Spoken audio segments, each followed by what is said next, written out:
waktu ada orang nguap, hacim, keluar anak dari mulutnya. Ini istimewa. Kalau masih keluar dari lubang yang sama, jangan dikatakan istimewa. Begini dia Pak, begini Pak. Kalau dia lahir nanti dia akan mengikuti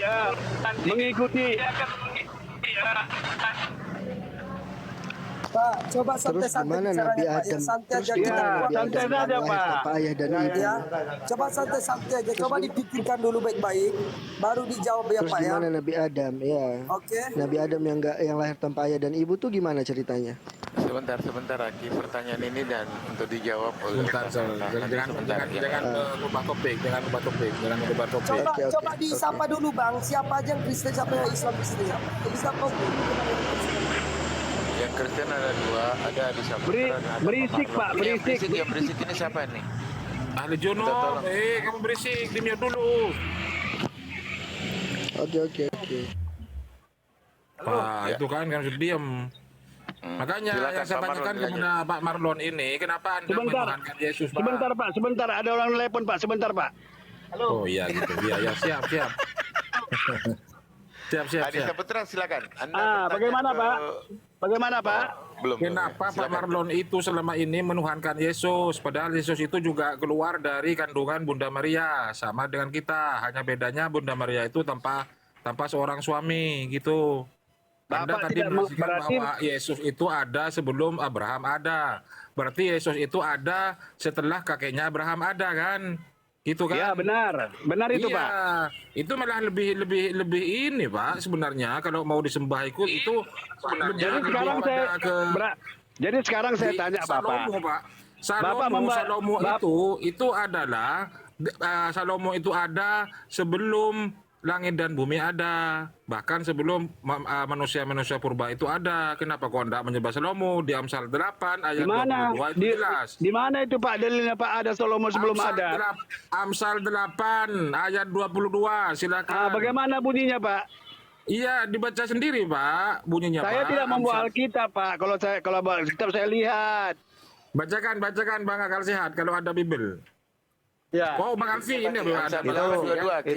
Amsal Itu kalau Salomo itu, jadi Salomo ada sebelum diciptakan bumi, langit dan bumi. Di mana Iya, itu Pak? Di Amsal Ya, saya bacakan, 8:22, Pak. Saya bacakan. Saya bacakan. Assalamualaikum. Ya, Pak. Waalaikumsalam. Al-Fistrin sebentar. Marlon, Lanjut. Amsal 8 ayat 22. Tuhan telah menciptakan aku sebagai permulaan pekerjaannya, sebagai perbuatannya yang pertama-tama dahulu kala. Lantas? Terus dilanjut. Sudah pada zaman purbakala aku dibentuk, pada mula pertama sebelum bumi ada, sebelum air dan samudra raya ada. Nah, itu kok tidak menyembah Salomo aja, Pak Marlon. Itu bukan daripada Salomo Yesus. Pak. Itu Apa mengabarkan Yesus Pak ke depannya, bukan Tidak ada, bukan menceritakan bedanya. Salomo. Yesus itu mengklaim aku ada sebelum Abraham ada. Iya Salomo benar malah Pak, lebih benar ini, itu. Pak. Benar itu Pak. Memang ada di firmannya itu Pak. Enggak, kamu udah baca, kamu wong itu untuk Salomo kok, Yesus kemana? Dikit-dikit. Oh, kamu udah pernah baca ngomong gitu, gimana? Sebentar Pak ya, sebentar Pak. Nanti saya masuk lagi Pak. Assalamualaikum Cak Tata, Ustadz Sugi. Oke. Terima kasih Pak Marlon. Siapa nih? Bang Adi tadi mana? Udah nggak ada. Wah, malah Ya? turun.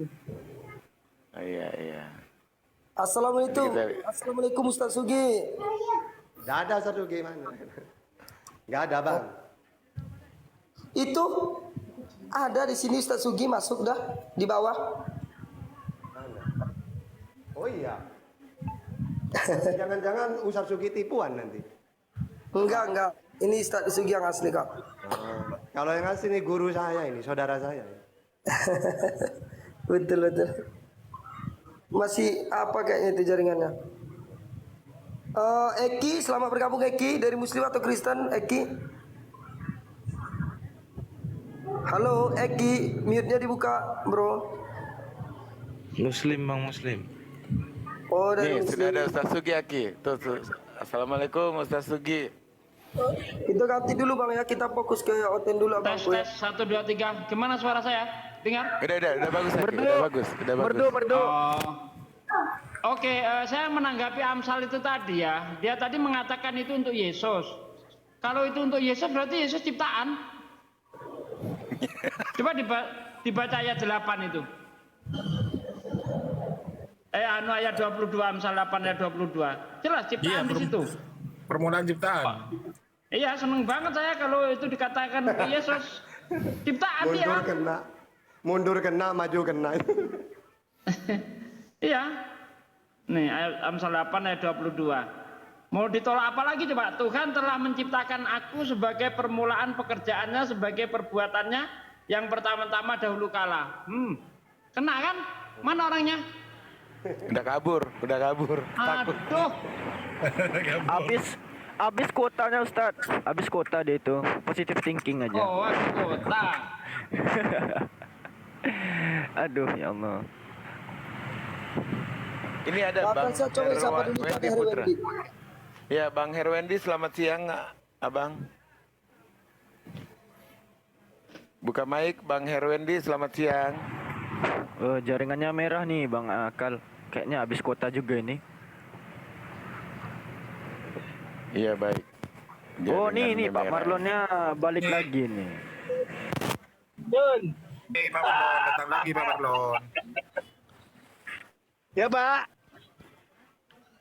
Halo Pak, Assalamualaikum. Waalaikum.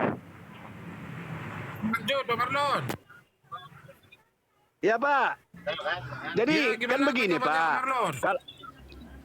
Tanggapan saya kan begini. Bapak bilang tadi Yesus itu lahir dari Maria. Tapi di situ Bapak tidak menyebutkan dari lahir dari Roh Kudus. Padahal di firman Tuhan itu kan ada di Alkitab Pak lahir dari Roh Kudus. Bagaimana itu Pak? Sebenarnya Pak Yeremia Marlon. itu malah lebih Oke, kudus Pak saya daripada komentari ya. Yesus Pak. Pak. Bentar saya komentari boleh? Ya, Yeremia ya Pak, itu ya. lebih kudus. Oh, Ketika di dalam kandungan itu Yeremia sudah kudus Pak. oke saya Kita komentari kan ya. Gimana tuh Pak? Bentar, Kita bentar. kan 1 ayat 5. Itu lain Boleh, dulu Pak. Bapak bilang tadi kan dari Maria. Jadi kan saya lihat saya baca di firman Tuhan itu kan dia lahir dari Roh Kudus. Itu gimana itu Pak? Mengimaninya Pak? Oke, saya komentari ya. Mas Ugi. Sebenarnya yang terlahir seperti Yesus itu bukan cuma Yesus. Anda Siapa baca aja, di Pak? dalam Yohanes 1 ayat 13 coba Pak Marlon. Anda baca di Yohanes 1 ayat 13. Maaf Pak, saya nggak membawa kita Pak. Oke, orang-orang yang dilahirkan bukan dari darah, orang-orang itu tunggal atau jamak Pak? Jamak. Ya, Gimana Jamak, ya? maksudnya nih Pak? Ya, orang-orang itu atau tunggal satu atau orang? jamak? Saya ikutlah dulu Pak, jamak dulu bagaimana Pak? Oke, Plural. jamak. Dengarkan Yohanes 1 ayat 13. Orang-orang yang bukan dilahirkan dari darah dan juga bukan dari daging dan bukan atas keinginan seorang laki-laki melainkan berasal dari Allah. Artinya ada orang-orang yang dilahirkan tidak seperti Yesus. Itu kita pandang sendiri loh. Apakah Anda akan menuhankan orang-orang yang tanpa hubungan dari laki-laki ini? Dalam Yohanes 1 itu Pak ya? Ya, ayat 13. Bapak maunya lengkap dulu Bapak baca Pak, baru saya mengerti Pak. Jangan separuh begitu. Nah, itu tidak separuh, itu satu ayat saya baca. Mau dibaca dari ayat berapa? Iyalah, maksudnya Pak, Bapak lengkap membacanya begitu. Itu lengkap, sudah Sampai lengkap itu. Kenapa demikian? Perikop mungkin. Maunya satu perikop aja. Dari butir 1 mungkin. Pada mulanya Kecapean. adalah logos. Begitu maksud saya Pak. Pada Bukankah Anda langsung mulanya. sering mengutip ayat 14, firman itu telah menjadi manusia. Ya, Kenapa? ya. Firman itu telah menjadi manusia, ya itu Tuhan tuh Pak, Allah itu Pak. Nah, ya itu kan Anda main comot juga itu. Bukan saya mencomot Di Pak. ayat 13 dikatakan orang-orang yang terlahir bukan dari darah, juga bukan dari daging, ya, dan bukan dari keinginan seorang laki-laki, melainkan berasal dari Allah. Ya. Artinya bukan cuma Yesus saja yang kejadiannya seperti itu. Gimana? Gak ada Tapi itu istimewanya terjadinya Yesus. Gak ada istimewanya. Begini. begini Pak, yang Bapak bacakan itu kan tidak menyebutkan Roh Kudus, Pak. Kita membaca itu harus berpedoman ke situ, Pak. Jangan separuh-separuh maksud saya. Itu waktu pada Bapak-Bapak tadi membacakan, cuma hanya melahirkan dari rahim manusia, dari rahim Maria, Bapak bilang. Jadi maksud saya maunya pembacaan firman itu maunya lengkap, Pak. Di situ kan ada dia lahirkan dari Roh Kudus, bukan lahir saja dari Maria. Di mana dilahirkan dari Roh Kudus? Di mana? Di Yohanes 1 ini mana? Apakah Yesus di Yohanes 1 ini dilahirkan dari Roh Kudus? Iya Pak, ada Pak. Ada malaikat begini Pak. Sebelum pencipta, sebelum Yesus dilahirkan. Jangan campur aduk Pak, itu di Lukas. Jangan campur aduk. Boleh lah, di Lukas sama di mana kan sama aja Pak. Kita kan mengamini firman Tuhan ini kan Pak. Kan begitu. Ini orang ngeyel, masih ngeyel. Ya, bukan terjadinya. Bukan ngeyel Bapakku. Orang-orang yang diperanakkan bukan dari darah atau dari daging, bukan pula secara jasmani oleh keinginan seorang laki-laki, melainkan berasal dari Allah. Inilah terjadinya Yesus tanpa hubungan laki-laki, ya, tanpa hubungan darah. Kalau Tuhan menghendaki jadi. Siapa lagi? Melkisedek, tanpa ayah, tanpa ibu, jadi. Kenapa rupanya? Ya, itu kan berbeda Pak. Berbeda apanya? Yesus itu kan sudah dijadikan manusia Pak dari Roh Kudus. Di mana ayatnya? Mana ayatnya? Mana? Makanya kan saya bilang Roh tadi Kudus jadi Pak, manusia itu ayat mana? Saya tidak membawa Alkitab ini. Pak. Kalau saya tadi membawa Alkitab. Sedangkan gimana saya Pak? baca ayat kamu salah-salahin. Sementara kamu main comot, ya kan, nyala-nyalain orang. Gimana sih? Main comot nggak tahu pula di mana letak ayatnya. Aneh ini. Saya nggak menyalahkan Bapak loh. Ayo dong, mana ayatnya? Roh Kudus jadi manusia, di mana ayatnya? Jangan ngibul di sini, Pak. Bukan mengibul, Pak. Saya tidak membawa Alkitabnya. Kalau nggak bisa saya tunjukkan, Pak. Mengatakan Roh Kudus jadi manusia itu ngibul. Nggak ada ayatnya Roh Kudus jadi manusia. Mana ayatnya? Begini, Pak, saya hafal Bible. Jangan dibohong-bohongi. Mau Bapak pun pakar Bible, Pak. Kalau tidak Bapak mengimaninya, susah itu, Pak. Hikmat itu nggak ada sama Bapak kalau Bapak tidak mengimaninya. Di mana ayatnya Roh Kudus jadi manusia? Ayo sini buktikan. Jangan ngomong kalau tidak tahu dasarnya. Ada, Pak. Malaikat datang kepada Maria. Roh Kudus jadi manusia mana? Malaikat datang kepada Maria. Terus malaikat itu berkata kepada Maria, pokoknya ada nanti saya naik kembali lah Pak, biar saya baca Alkitabnya Pak. Pokoknya debat, ya Pak ya. Pokoknya Pak, data. Enggak Pak, nanti saya. Pokoknya. Tunggu dulu Pak, tunggu dulu Pak, nanti saya bawa Alkitabnya Pak, nanti saya bacakan ya. Silakan Pak Marlon. Ya Pak. Pak Marlon, itu bukan malaikat datang itu Pak membawa kabar gembira Pak kepada Bunda Maria. Bahwa Bunda Maria akan melahirkan anak manusia, gitu Pak. Enggak, dia mau ambil data katanya, ntar dia naik lagi. Dia mau ambil data, ntar naik lagi. Enggak apa-apa, karena memang susah. Dia nggak pegang data, hanya katanya kan. Yohanes 1:14 itu kan dalilnya jelas, yang menjadi daging itu kan Sang Logos, bukan pneuma hagios tuh, bukan Roh Kudusnya. Iya baik. Assalamualaikum Bunda Rahma. Wah, ada Bunda. Assalamualaikum. Kecil Bunda suaranya kecil. Kecil ya? Iya coba Bunda. Ini nanti kita gantiannya karena belum ada otannya. Jadi gini, ini pendapat saya. Jadi gini, sebenarnya Yesus lahir dari Roh Kudus itu maksudnya gini loh. Elizabeth juga sama seperti Isa dari Maria. Karena gini, Elizabeth ini secara logika tidak mungkin dia punya anak. Zakaria tua, Elizabeth mandul. Lalu Allah mengutus malaikat. Nah inilah Roh Kudus. Malaikat datang kepada Elizabeth mengabarkan bahwa dia akan mengandung. Lalu berarti nanti anaknya Elizabeth itu sama seperti Yesus.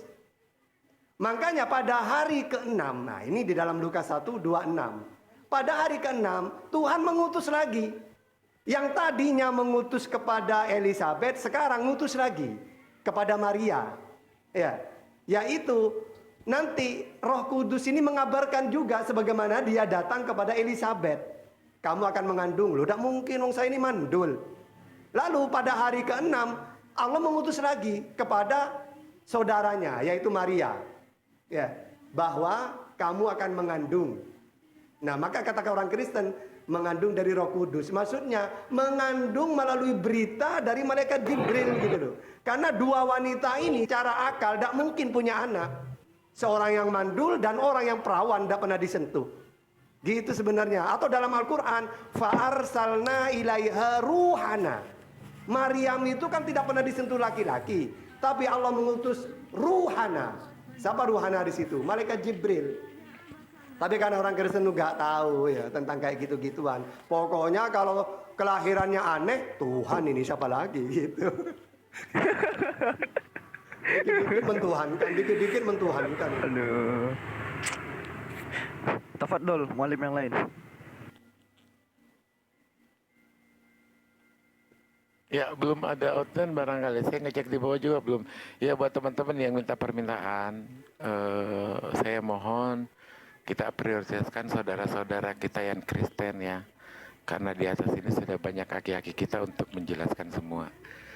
Momen hari ini adalah Oten bertanya sampai muntah. Maksudnya silahkan Anda bertanya sepuas-puasnya tanpa harus takut ditanyain nama ustaz-ustaz kami, guru-guru kami. Silakan buat permintaan ya teman-teman. Silakan teman-teman buat permintaan Saya dari stand by dulu Kristen. ya. Dilanjut aja dulu saya stand. Siap, Oke. Aki, makasih banyak. Dan kalau Bunda ada Rama, Ustaz Sugi, kalau ada Ustaz Sugi, Bibel berjalan aman. Mereka mau ngutik-ngutik Islam takut, mau ngutik-ngutik Bibel takut. Jadi diem di pojokan.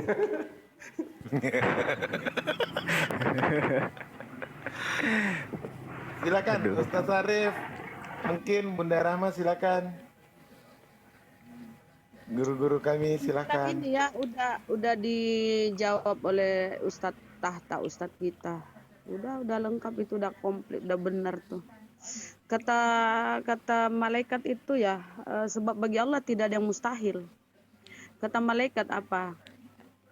Sanakmu Elizabeth pun itu usia kandungannya sudah 6 bulan. Yang disebut mandul itu, sebab bagi Allah tidak ada yang mustahil. Malaikat Gabriel ingin berkata bahwa ya kalau Allah menghendaki mudah bagi Allah ya. Maria tanpa sel sperma, Elizabeth tanpa sel telur, Sarah tanpa karena dia sudah mati haid ya. Sarah itu hamil Ishak itu udah mati haid dan dia sempat tersenyum tersipu ketika dikabarkan bahwa dia akan tahun depan dia akan mengandung. Dia tidak percaya, dia tersenyum tersipu, ditegur sama malaikat loh. Kenapa kamu tersenyum? Itu mudah bagi Allah. Nah, ini ingin disampaikan bahwa Adam tanpa ayah dan ibu, ya. Kenapa kalian menganggap itu sulit bagi Allah? Bagi Allah itu mudah. Allah hanya berkata jadi. Ini kalau dalam Al-Quran gini nih, Bunda Rahmaya. Jadi gini. Tadi kan saya sudah menjelaskan ketika mereka mengatakan kenapa kamu mentuhankan Yesus, mereka jawab karena dia bermujizat. Udah kita jelaskan, mujizat itu bukan untuk Tuhan, untuk Nabi. Nah terus mereka sekarang beralih karena dia tuh lahir tanpa berhubungan. Oke, sebenarnya semua pertanyaan-pertanyaan itu sudah dijawab oleh Al-Quran. Di Al-Quran itu mereka-mereka yang mentuhankan manusia karena lahir tanpa ayah, udah dijelaskan dalam Al-Quran bahwa Allah menciptakan manusia ini gak harus melalui ayah dan ibu. Adam tanpa ayah dan ibu, Hawa tanpa ibu, Isa tanpa ayah, tahta dari ayah dan ibu. Semua itu apa tujuannya? Walina ja'alahu ayatan linnas.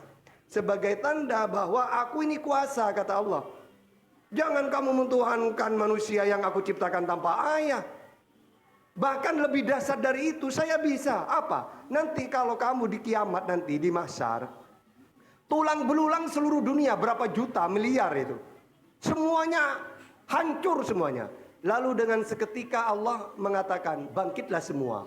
Berapa miliar itu yang bangkit. Mudah bagi Allah. Apalagi cuma menciptakan manusia dari seorang ibu saja. Sangat mudah. Jadi kata Allah, jangan kamu mentuhankan manusia yang aku ciptakan hanya tanpa ayah. Lebih dasar dari itu saya mampu. Nah, jadi umat Islam itu sudah apa ya? Pikirannya itu dengan Al-Quran. Jelas banget. Jadi umat Islam tidak gampang mentuhankan makhluk gitu loh. Karena semuanya sudah diterangkan oleh Allah gitu. Kalau mereka kan enggak, cuma lahir tanpa ayah, maka sudah mempunyai predikat jadi Tuhan. Kalau sudah karena satu mukjizat sudah bisa dilantik jadi Tuhan. Dikit-dikit Tuhan, dikit-dikit Tuhan. Pokoknya tidak bisa melihat orang aneh gitu. Itulah ajaran pagan kayak gitu zaman dulu itu gitu. Silakan. Silakan Ustaz Arif, belum ada oten ini. Dikit-dikit Tuhan ya. Dia memaksakan benar ya Ustadz. Dia memaksakan benar tuh Yesus jadi Tuhan. Dia paksakan. Walau tertolak dengan akal nuraninya ya. Hati nuraninya tuh menolak. Tapi karena sudah terdoktrin oleh bapak-bapak gereja, para pendetanya, akhirnya apa? Dia terimalah. Walaupun dia bohongi hati nuraninya. Dia tahu, dia sadar.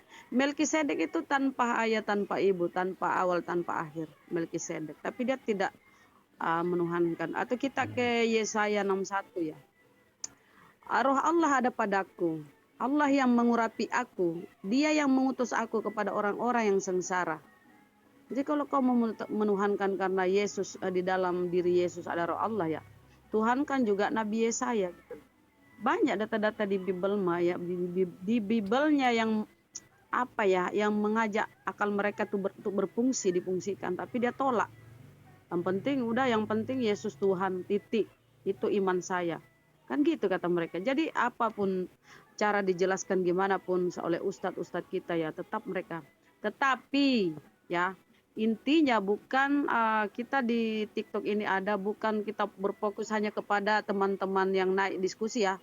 Tapi terlebih kepada yang nyimak itu ya, para netizen. Kita mengedukasi saudara-saudara kita yang sekiranya belum pernah baca lengkap Bible, belum terlalu paham tentang Bible atau ayat-ayat Al-Quran dijelaskan oleh ustadz-ustadz kita.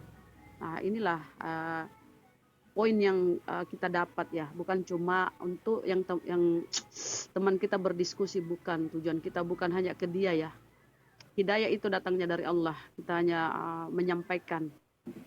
Gitu ya teman-teman. Ya, jadi jangan, tetap semangat, sampaikan oleh satu ayat. Serulah mereka ke jalan Tuhanmu dengan cara yang baik. Serulah mereka ke jalan Tuhanmu. Debatlah mereka dengan cara yang baik. Nah, itu baru. Jangan menghujat. Kecuali kepada orang-orang yang zalim ya, Ustadz. Gitu pernah aku baca di dalam Al-Quran. Lanjut. Iya, wala tujadilu ahlal kitab illa billati hi ahsan illal ladina dolamu. Dolim. Masya Allah. Kecuali bagi mereka yang dolim, seperti penghujat.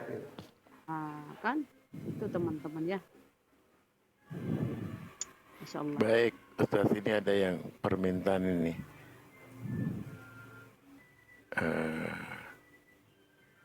Silakan ya. Mudah-mudahan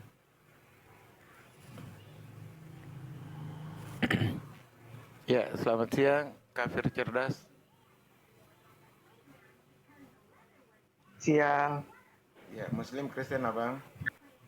Halo. Kafir. Halo. Ya, Kristen lah. Oh, Kristen, Kafir. silakan.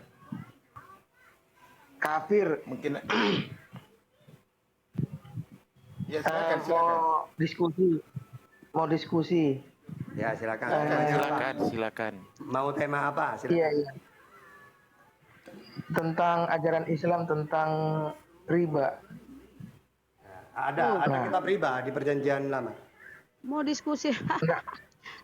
Mewakili Kristen ya? Bukan. Saya mewakili orang yang sekuler.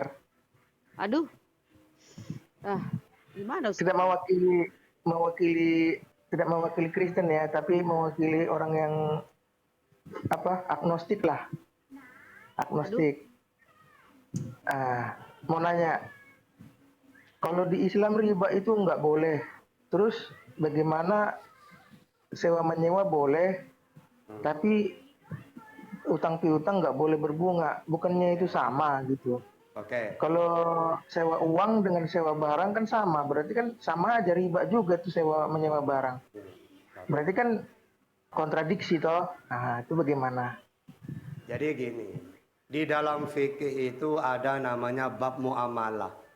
Ada akad itu tijarah ya, atau nanti ada juga jual beli, terus ada sewa menyewa, bagi hasil, deposito, ada di fikih itu. Kalau sesuai aturan fikih, ya bukan riba itu. Riba yang contohnya yang paling fatal itu kan kalau riba itu gini, saya hutang 100.000 dalam 10 hari. Tapi kalau saya nanti melunasi harus 11.000 gitu. Nah, maka 1.000 ini riba. Karena dalam Islam tidak boleh memberatkan orang lain.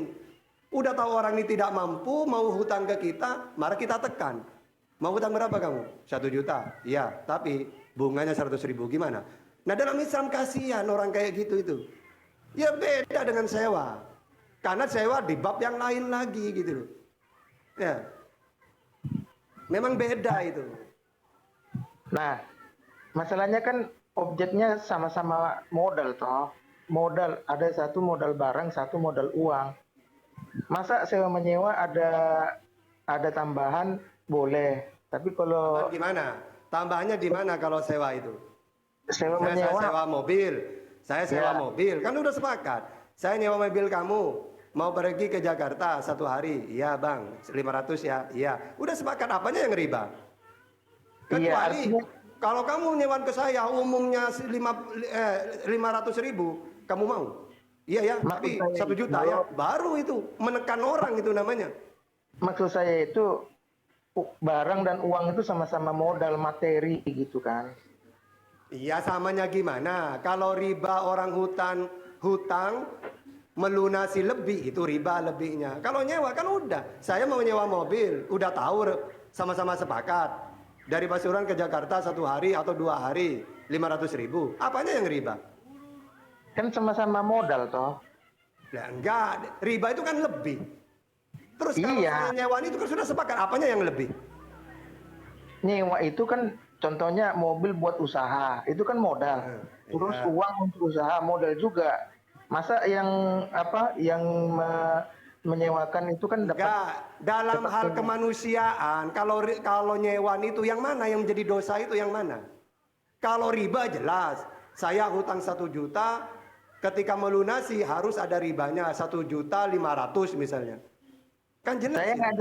Saya ngajak itu mikir dalam ilmu mantik itu sama-sama modal gitu loh. Ya enggak, ya makanya dalam Islam nyewaan itu di mana ribanya? Nyewa itu. Lu kalau Jangan dia langsung- minjemkan dapat dapat Ya kan akadnya sudah nyewa akadnya. ya, apa bedanya dengan Bukan uang minjam. itu? Loh, Itu- saya menyewa dengan saya berhutang sama enggak? Sama-sama modal. Sama-sama Izin modal. bentar. Kafir, dengarkan kafir ya. Kau kalau mau sekedar bertanya aja silakan. Yang pertama engkau udah mengatakan engkau tidak punya agama. Ya, jika engkau hanya ingin tahu, cukup mendengar, Bung. Kalau Anda mau berdiskusi di sini, silakan pilih agamamu dulu. Mau kau agama Kristen, mau kau agama Hindu, terserah. Baru naik kau ke sini diskusi. Ini Emang kau salah? kesini mau bertanya, bukan diskusi. Kita nggak nerima diskusi dengan orang yang punya agama, karena di sini lintas agama, bro. Oke? Kalau mau kau bertanya sampai muntah, kau bertanya aja di sini, nggak usah diskusi. Ya, saya Bedanya tegaskan apa? sekali lagi. Kalau tidak, saya turunkan kau nanti. Bedanya apa? Bedanya apa? Beragama tidak beragama bedanya Ya kan apa? sudah dijawab, oke. kok kau ngeyel. Oke. Pelan-pelan. Kita netralin lagi pelan-pelan. Gini aja Bang Kafir gitu. Seandainya Anda bertanya aja, terus dijawabkan. Apabila ada kekurangan gitu, disampaikan aja nanti. Pelan-pelan aja kita diskusinya gitu. Nah, kalaupun ingin bantah-bantahan nantinya kabari aja ke Alfi. Seandainya pun butuh timer juga Alfi sediain, Alfi fasilitasi gitu. Gitu ya Bang Kafir ya? Jadi ya sedikit closing aja lah. Intinya apakah masuk akal nggak kalau nyewa itu modal juga, uang itu modal juga. Tapi kalau uang nggak boleh nambah. Nyewa dan pinjam. Nyewa tampaknya dan minjem beda. Sama-sama Tampaknya mahir. oke oke. Ini loh Bang, kalau orang pinjam barang ya seperti nyewa, ya akhirnya nyewa ada uang. Kalau tidak ada uang bukan nyewa, namanya pinjam. Saya pinjam mobilnya ya. Jadi dalam Islam itu lengkap definisinya. Kalau Ya kan, pinjam berarti tidak ada harta apa-apa, ya pinjam aja. Kalau memang saudaramu ngasih, ya berarti akad pinjam. Tanggung sendiri bensinnya ya. Tapi kalau sudah nyewa, maka harus pakai cara nyewa. Kalau Sama-sama. hutang ya pakai cara hutang. Jadi dalam Sama-sama Islam itu masuk. lengkap Bang. Lu kok sama-sama gimana? Sama-sama modal enggak? Itu kan modal juga. Yang mau bahas akad apa? Oke, oke. Yang mau kamu bahas akad apa? Sama-sama harta. Sama-sama Gini. harta. Bang Oke. Bang Kafir. Izin Bang Kafir, Ustaz, Ustaz, izin sedikit ya. Oke. Bro, jadi sekarang gini, saya berikan Anda satu analogi deh. Saya punya rumah kontrakan yang ingin saya sewakan, betul? Ya. Ya, terus Anda datang kepada saya ingin ngontrak, Bang, aku mau ngontrak rumah Anda. Berapa per bulan? 500.000. Anda sanggup atau tidak kira-kira? Kita anggaplah sanggup, oke? Ya. Oke, mana uang mukanya? Anda berikan 500.000. Selesai, betul atau tidak? Betul. Oke, sekarang analogi kedua. Anda datang kepada saya, Bang, aku boleh minjam uang nggak? Ya gitu. Itu keadaan Anda itu lagi kere atau lagi apa, bokek? Ini maksudnya minjem buat modal Ya, kerja. makanya dengarkan deh. Makanya begini, berikan dengarkan ya. Kalau Anda datang kepada saya dalam keadaan ingin meminjam uang, itu tandanya Anda lagi butuh uang. Kita nggak tahu Anda butuh uang itu untuk apa. Kita nggak tahu. Entah untuk beli beras, beli bawang, beli cabai, mau modal. Kita nggak tahu. Itu urusan Anda.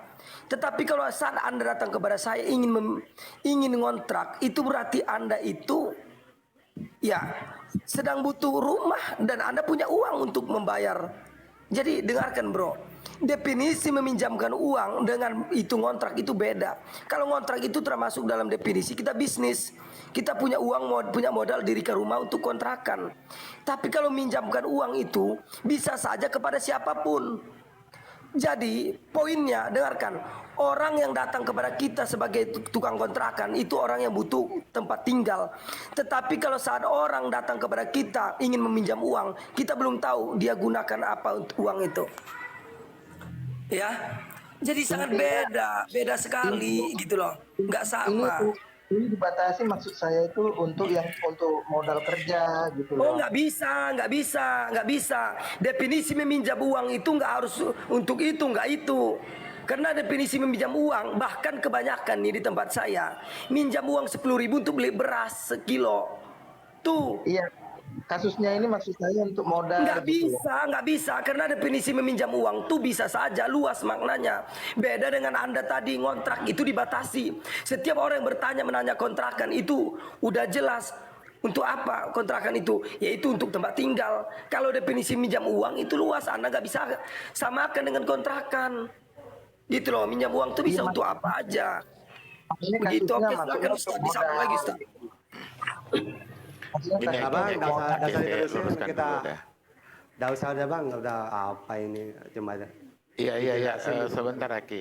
Ya, silakan. Nanti kita jelasin dalam konteks ekonomi. Gini, Kafir sebentar Kafir. Saya jelasin dalam konteks ekonomi ya. Yang namanya meminjam itu berarti membutuhkan modal. Yang namanya sewa berarti ada modal di depan. Sekarang kita bertanya, apakah sama meminjam dengan menyewa? Dalam konteks ekonomi nih gue jelasin. Kalau itu tidak sama berarti tidak punya kolerasi. Yang namanya meminjam untuk modal usaha dan meminjam modal untuk membeli makanan itu juga berbeda maknanya. Maka di dalam Islam tidak boleh diberatkan orang yang karena kebutuhan. Sebentar.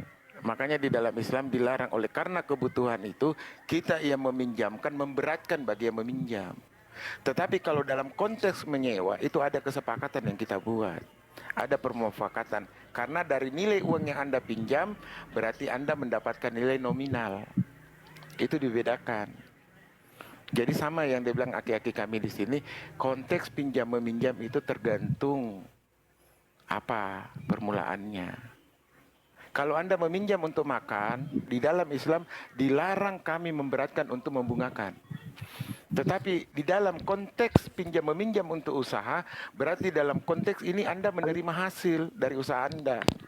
Begitupun kami yang meminjamkan uang yang Anda kelola, itu mendapatkan nilai tertentu dari nilai yang kamu usahakan. Jadi pahamnya ke situ saja. Saya pikir kalau memang Anda orang berpikir dalam konteks ekonomi itu seperti itu bahasanya dan Anda sudah bisa memaknai. Sebentar Bang ya, standby dulu. Silakan teman-teman yang lain barangkali Kristen yang mau bertanya silakan. Silakan ada teman yang mau bertanya. Yuser, selamat siang Yuser. Halo, silakan. Selamat siang para panitia surga. Ya, siang. Apa ini? Kau panitia neraka ya? Nggak apa-apa Bunda. Kita memang panitia surga yang memberikan edukasi buat orang-orang yang tersesat untuk diluruskan. Semoga kalian silakan Yuser. Silakan Yuser. Tentang apa ini? Tentang orang-orang silakan bertanya saja sepuasnya tanpa takut untuk ditanya. Silakan. Aku menanggapi lah dulu ya. Tidak usah menanggapi sesuatu yang kau tidak pahami dan sesuatu yang bungkak konteks kebijakanmu. Bertanya aja silakan. Bertanya, nggak usah. Ya baik, terima kasih. Kalau tidak untuk bertanya berarti Anda keluar dari Komal ini ya. Terima kasih banyak. Kalau udah mau bertanya, mau diskusi, silakan tentukan temanya. Iya, jangan gitu Bang Akal, saya tunggu. Oh, dilarang. Ya, baik. Kalau Anda tidak mau bertanya, Anda siap nggak untuk ditanya dulu? User. Ya, tanyalah. Oke, silakan teman-teman yang mau bertanya. Dia ingin ditanya, bukan untuk bertanya. Yang niat ingin bertanya, silakan tanya ke user. Oke, saya kasih tempat nomor 1 dulu untuk bertanya. Boleh, Bang Logika? Boleh banget Bunda, silakan Bunda. Kalau Ustadz Atta dia pengennya ditanya. Masya Allah. Lanjut. Makasih, host. Nah, Bang User yang baik hati dan pandai menabung. Pertanyaan saya cuma satu. Lukas 6:12. Kemudian Yesus naik ke bukit, dia berdoa semalaman di sana. Dia berdoa kepada Allah. Nah, pertanyaan saya, Yesus ini kan Tuhanmu. Menurut kalian kan Yesus adalah Tuhan. Terus kenapa Tuhan ini berdoa kepada Allah? Silakan. Makanya Tuhan saja berdoa, sementara kau tidak berdoa. Bagaimana nasibmu nanti? Tidak dijawab. Berarti urat di kepalamu terputus separuh. Sudah nyambung. Yesus berdoa mengeluarkan. Ingin ditanya, ketika orang nanya nggak dijawab, gimana? Itu adalah teladan.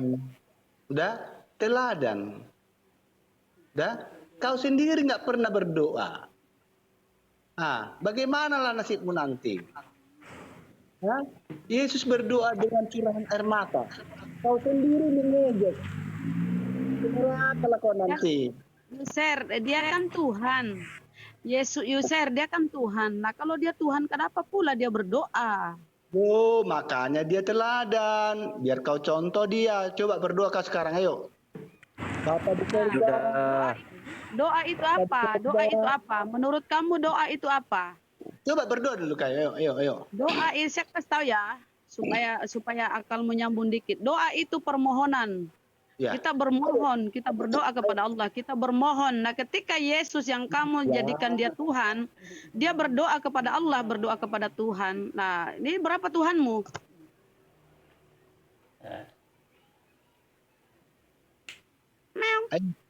Ayo berdoa, ayo.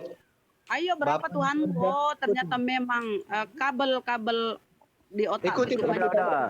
Jangan. Udah cukup. Terlalu banyak satir. Terlalu banyak satirnya. Ya berdoalah dulu Bang Yuser sebelum kutanyai. Ayo. Berdoalah dulu. Yang berdoa aja dulu Bang Yuser sebelum ditanyai gitu. Biar bisa enak jawabnya gitu. Tadi kan udah ku jawab, dia kan teladan. Sedangkan Tuhan sendiri berdoa mencurahkan air mata darah. Karena kamu selamat. Ya? Kamu sendiri nggak berdoa. Oke. Bagaimana kamu kenal Allah? Oke, baik. Pada saat dikatakan di Lukas, gini ya, Bang Yusr ya. Pada saat dikatakan di Lukas pasal 2 nih, butir 11. Hari ini telah lahir bagimu juru selamat yaitu Kristus Tuhan di kota Daud. Dikatakan di sana bahwasanya Tuhan telah lahir nih. Tuhan telah lahir nih. Lalu kita masuk ke perikop baru 10 ayat setelah itu tuh, setelah ayat 11 tadi tuh. Yakni pada butir ke-21 dan 22, perikop baru. Judul perikopnya saja sudah dikatakan Yesus disunat dan diserahkan kepada Tuhan. Nah, kalau Yesus adalah Tuhan, berarti Tuhan disunat dan diserahkan kepada Tuhan. Sekarang nih Bang Yusr ya. Kalau dikatakan Tuhan disunat dan diserahkan kepada Tuhan, di sana kan ada dua kata Tuhan tuh. Sekarang saya minta kepada Bang Yusr, bagaimana cara membuat Lukas pasal 2 butir 21 itu menjadi satu Tuhan tuh. Kalaulah dulu lahir Yesus di kandang domba di Bethlehem sana, sekarang lahirlah di dalam hatimu. Terimalah Yesus sebagai selamat di dalam hatimu. Itu ada persamaan. Pinter tapi ditanya nggak nyambung. Jurus gereja. Memang ada. Jurus gereja. Jurus gereja. Dari dalam hatimu. Jurus gereja ini guys. Aku bilang karena di otaknya udah banyak yang putus. Kalian nggak percaya. Ustadz Atta, tampaknya ini ada pasien yang sedikit membutuhkan Ustadz Atta ini Ustadz Atta. Nggak, kasih aja dulu begini. Ini kan anunya Bunda Rahma sesinya. Silakan Bunda Rahma, kali aja bisa ngelurusin syarat-syarat kejepitnya Yusr, silakan Bunda. Ibu Rama, Ya. ayo Woi. berdoa. Biar berdoa kita, biar kau kembali kepada Kristus. Aduh. Nah. Yesus saja berdoa kepada Tuhannya. Kenapa kau berdoa kepada Yesus di mana otakmu gitu loh? Makanya kita Otakmu ikuti. di mana? Enggak, saya tanya otakmu kau taruh di mana? Yesus berdoa kepada Tuhannya, kepada Allah. Ya, Kan semalam-malaman sudah Yesus berdoa kepada Allah. Yesus berdoa memohon kepada Allah, kepada Tuhannya. Kamu menyembah orang, kamu menyembah yang tidak kamu kenal. Kami menyembah, ini kata Yesus ya. Kami menyembah yang kami kenal. Yesus menyembah, Yesus bertuhan. Makanya dia berdoa. Ketika dia membangkitkan Lazarus, terlebih dahulu Yesus menengadahkan tangan ke atas. Kalau kamu berdoa itu melipat dada ya, melipat tangan di dadamu, itu doa siapa kau ikuti itu ya. Yesus berdoa mengadahkan tangan ke atas. Ya Bapakku, aku tahu engkau selalu mendengarkan aku. Jadi Yesus tuh doanya didengarkan oleh Allah. Ya. Jadi ketika Yesus berdoa berarti dia berdoa kepada Tuhannya. Yesus Rama, bertuhan. coba simak di situ di Alkitab itu sepanjang malam dia berdoa kan. Kau aja sedikit kau nggak berdoa Yesus kepada Allah. berdoa. Kalau kamu bilang Yesus berdoa kepada dirinya sendiri, berarti Yesus kurang waras. Kau di sini hanya mengejek-ngejek di apa ini, di akun ini. Loh, dia berdoa kepada Allah. Bukan berdoa. Katanya dia teladan. Teladan apa? Kalau Tuhan memberi, kalau Yesus itu teladan, dia mencontohkan cara berdoa. Enggak mesti dia di atas bukit. Dia harusnya di depan banyak orang, mengajari cara berdoa. Ngapain dia ke tempat sepi, ke tempat bukit, di atas bukit dia berdoa? Semalam-malaman dia berdoa kepada Allah. Sendiri nggak kau Masa dia mengajari orang berdoa di gelap, di atas makanya bukit? panjang malam kau kerja berdoa. Oh, ternyata otakmu ini ya konslet ya. Otakmu konslet. Loh, Nggak kan. nyambung memang sih. Makanya Yesus Kristus itu adalah teladan. Bayangkan sampai dia mengeluarkan darah dari matanya hanya demi kau Rahma, biar kau selamat, biar kau Oh, nenekmu kiper. sementara kau Rahmat tidak ngejek-ngejek di Dasar sini. somplak. Siapa yang mengutus kau? Apakah kau diutus oleh Allah? Enggak kan? Apakah kau ustazah? Enggak kan? Mana nih si kafir Kau ini? enggak pernah sekolah, tapi kau mungkin sebagai Kalau Bunda Rahma sudah menyerang ke tangannya, gue tendang dia. Mana-mana si kafir ini ngomongnya nggak jelas. Kayaknya Bang Yusr ini doyan makan ketombe kayaknya ini Bang Yusr ini. Makanya kau Rahma, berdoa kau Rahma. Dah? Berdoa Sering kau makan ini dia ini, sering makan onde-onde yang isinya babian, Makanya ya. Rahma, Babi panggang. aduh, terimalah Yesus itu sebagai juru selamat Rahma. Biar kau Tapi Nanti ada oten baru kita ganti, ada oten yang baru kita ganti. Rahma. Aduh ya Allah. Adakah kisah? Iya nyanyi. Loh, Nyanyilah dia kok enggak apa-apa stres ya? nyanyilah. Dia stres. Janganlah, jangan nyanyi, jangan nyanyi. Susku. Larang, turunkan kalau nyanyi, turunkan. Dia stres loh. Gara-gara ditanya Tuhannya berdoa dia stres. Bang Logika, kalau nyanyi turunkan aja, turunkan. Nanti kena banned saya. Udah Ki, udah Dia Ki. stres. Banyak-banyak aku tanya Oten tuh dia nyanyi loh, dia Kalau tidak stres. koplak bukan Nggak, Oten gini. namanya. Saya tadi Oten itu wajib koplak. Iya, saya belum bilang ya. Kalau nyanyi janganlah. Saya itu live di YouTube loh, nanti kena banned. Gitu Ya ya, Ustaz. baik. Iya Ki, kalau ada yang gitu-gitu siapa Ki? Yang ngeyel, yang apa kita ini aja. Elo, selamat siang Elo. Assalamualaikum warahmatullahi wabarakatuh. Oh Bang Elo, Waalaikumsalam. Apa kabar Bang Elo? Ini sahabat lama saya dari Alhamdulillah. Makanya sejak saya naik karena ada zaman Ustadz Zoom ini. nih. Masya Allah. Saya gak kenal sama Elo, siapa ini orang?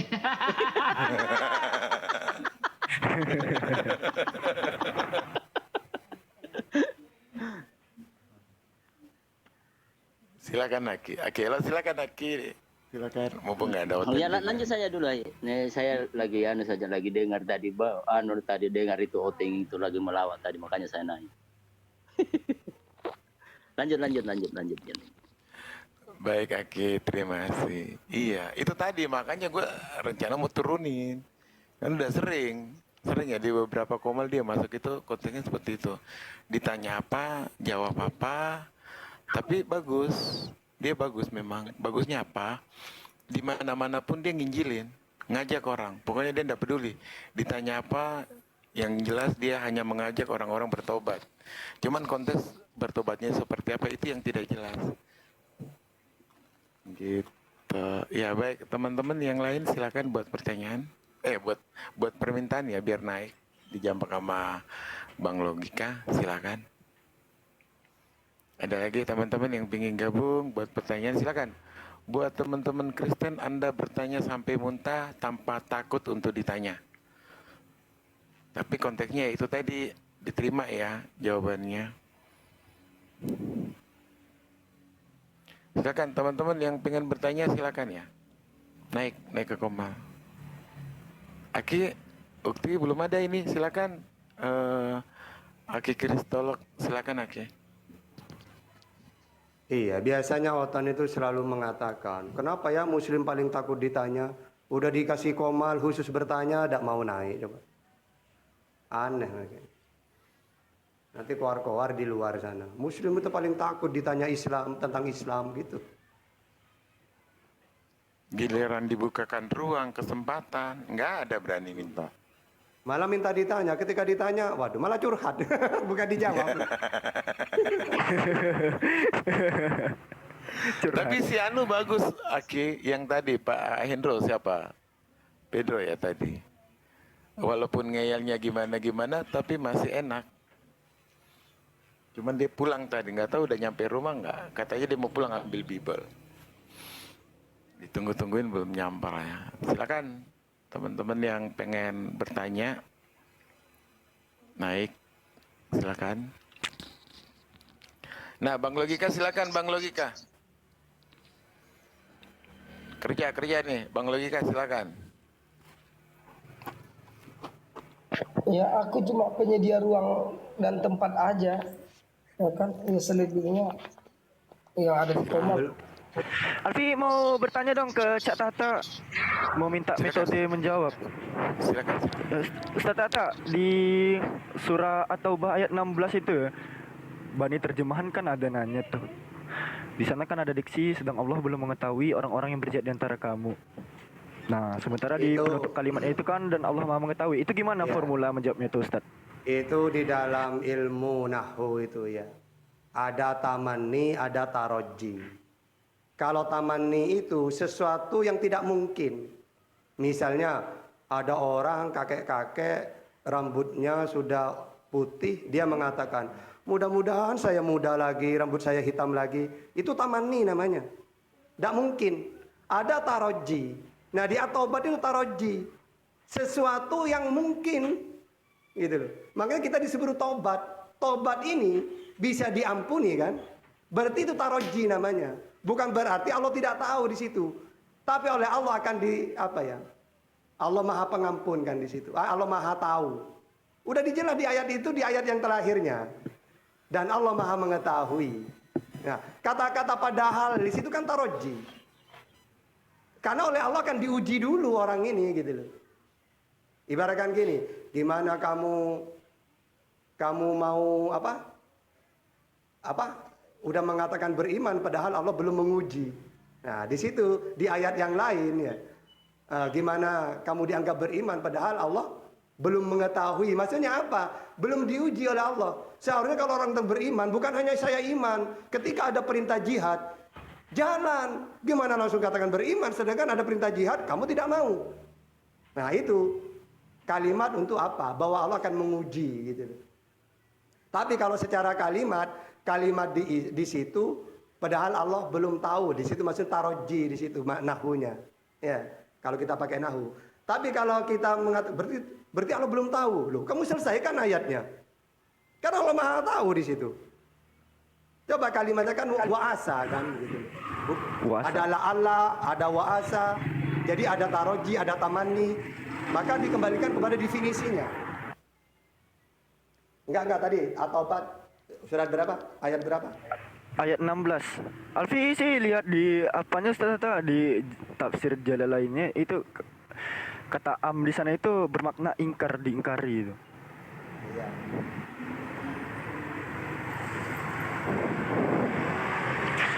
Am hasibtum an apakah di situ mengandung makna ingkar kan gitu ya? Kalian mengira bahwa kalian akan dibiarkan begitu saja dan tidaklah Allah mengetahui dengan pengetahuan yang jelas akan orang-orang yang berjihad di antara kalian. Nah ini ya, dengan hati yang tulus dan tidak mengambil menjadi teman yang setia selain Allah, Rasulnya dan orang-orang yang beriman. Artinya sebagai teman, sejawat dan kekasih orang-orang yang berhati tulus. Itu tidak nampak jelas. Jadi di sini bahwasanya tidaklah Allah mengetahui dengan pengetahuan yang jelas akan orang-orang yang berjihad, mana yang benar-benar jihad gitu. Kalau orang itu beriman, jangan ngaku iman. Seharusnya kalau ada perintah jihad, buktikan. Ya, padahal Allah belum mengetahui, maksudnya apa? Mereka ini belum terbukti, cuma mengatakan iman gitu loh. Kalau memang iman-iman sebenarnya ya, emangnya Allah tidak tahu kalau kamu itu cuma omong doang? Seharusnya kamu bukan cuma omong doang gitu loh pada orang-orang munafik itu. Kalau memang beriman, maka Allah minta buktikan. Ketika ada jihad, jangan cuma ya saya beriman, tapi sembunyi dia. Padahal Allah itu Maha tahu mana yang benar-benar tulus membela agamanya Allah, mana yang tidak. Sedangkan Allah Maha tahu semua itu gitu loh. Di ayat terusannya itu, di ayat itu juga. Gitu. Makanya harus baca arti dengan tafsirannya. Berarti kuncinya di sini Ustaz, sesungguhnya Allah tahu semua apa yang ada dalam hati kita. Itu kayaknya kuncinya Ustaz. Makanya di sini dalam tafsir